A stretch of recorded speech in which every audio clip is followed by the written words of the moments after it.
Hey guys, কেমন আছো তোমরা সবাই? আশা করছি তোমরা সবাই খুব ভালোই আছো। স্যাং ফ্যামিলিতে তোমাদের সবাইকে অনেক অনেক ওয়েলকাম। তো এই ভিডিওটা রান্না পুজোর দিনের সকাল থেকে শুরু করেছি ভিডিওটা, কিন্তু ভিডিওটা আপলোড করা হয়নি। আমার একটু দেরি হয়ে গেছে আপলোড করা। তো যাই হোক, তোমরা কিছু মনে করো না। আর আমি এই যে সকালবেলা উঠে টুকটাক যে কাজ থাকে কিছুটা কাজ করে নিয়েছি, নেওয়ার পর এই যে চলে এলাম চালটা ভিজিয়ে দিতে। এটা হচ্ছে আতপ চাল, যেটা রান্না পুজোর পিঠে বানানো হবে। তো সেটা ওই সকালের দিকে ভিজিয়ে দিয়েছি ভালো করে ধুয়ে টুয়ে। তো পরে আরেকবার ধুয়ে নেওয়া হবে নখ কাটার পর। তো আর এই যে এইদিকে রান্না কিছুটা হয়ে গেছে, ডাল হয়ে গেছে আর ভেন্ডি ভাজা হয়ে গেছে। আর আমি ওইদিকে ডিমের তরকারিটা বানাবো। তো এই যে ডিমের তরকারি বানাতে চলে এসেছি আমি। তো সারাদিন রাত্রির থেকে মাছই খাওয়া হবে, তো সেই জন্য দুপুরবেলাটা একটু ডিম রান্না হচ্ছে। তো এই দুপুরের জন্য এটা রান্না হচ্ছে, রাত্রির থেকে আবার দুদিন একদিন এখন মাছই খাওয়া হবে। তো আমি এই যে ডিমটা রান্না করব তাই জন্যে চলে এসেছি এখানে, আর এই যে রান্না শুরুও করে দিয়েছি। তো যাই হোক, তোমরা ভিডিওটা পুরোটা দেখো। আর যাদের যাদের রান্না পুজো আছে তারা তো জানবেই কেমন করে রান্না পুজোর দিন কতটা কাজ থাকে, কেমন কি করে করা হয়। আর যারা যারা রান্না পুজো নেই যাদের যাদের, তো তারাও জানবে কেমন করে রান্না পুজো করা হয়। তো এই যে এদিকে রান্না পুজোর জন্য যে মাছগুলো মানে রান্না পুজোতে লাগবে যে মাছগুলো, মা এদিকে কাটছে মাছগুলো। আর ওদিকে বেশ কিছুক্ষণ হয়ে গেছে, সব কাজবাজ হয়ে গেছে। খাওয়া দাওয়ার পর আমি এই যে নখ কাটতে গেছিলাম, আর নখ কাটার পরে যে চলে এসেছি। তো ওই যে স্নান করাও হয়ে গেছে।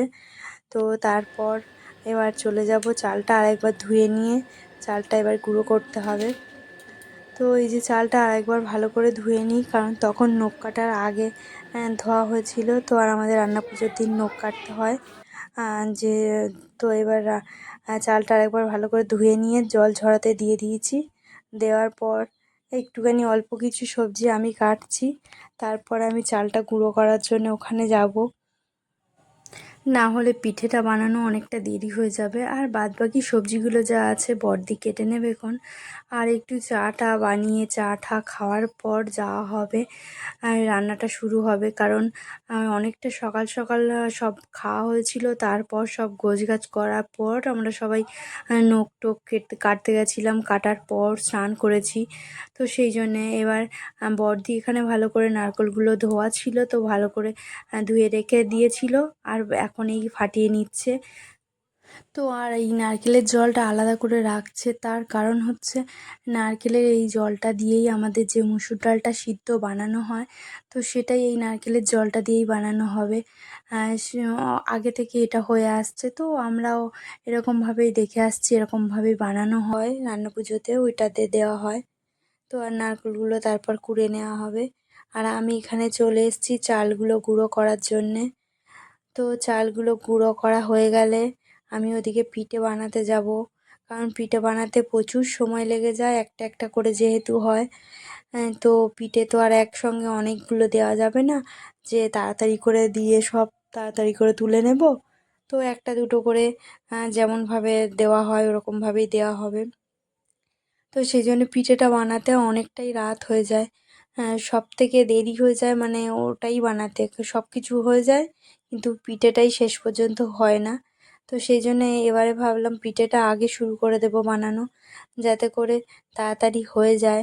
কারণ ওদিকে পিঠে হতে থাকে আর প্রচুর রাত হয়ে যায়, বাচ্চাদের ঘুম পেয়ে যায়, খিদে পেয়ে যায়।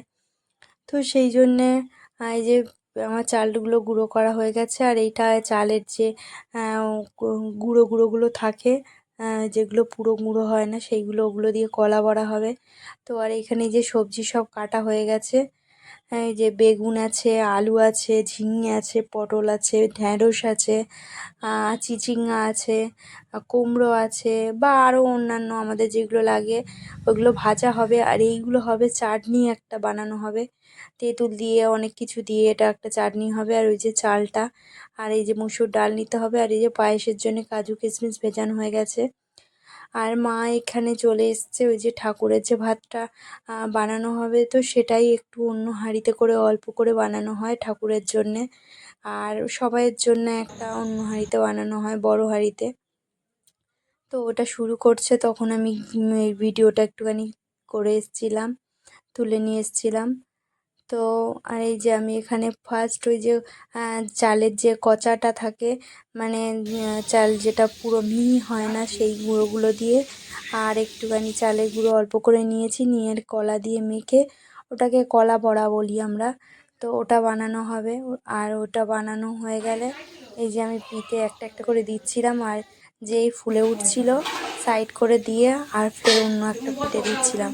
ওই জন্য দুটো তিনটে একসঙ্গে করে করে দিয়েছি বলে একটু তাও তাড়াতাড়ি হয়ে গেছে। আর এইখানে এই যে দিদিরা একটু সব ভাজাভুজি ওইগুলো বানাচ্ছিল, আর এখানে অলমোস্ট রান্না হয়ে গেছে। তো ওই যে বললাম না পিঠেটা বানাতে দেরি হয়ে যায়, তো শেষ পর্যন্ত ওই পিঠেটাই বানাচ্ছিলাম। তো আর এই যে খাওয়ার জন্য রাত্রিরে খাবারগুলো সব তোলা হয়ে গেছে। তো চলো টাটা, কেমন লাগলো জানিও।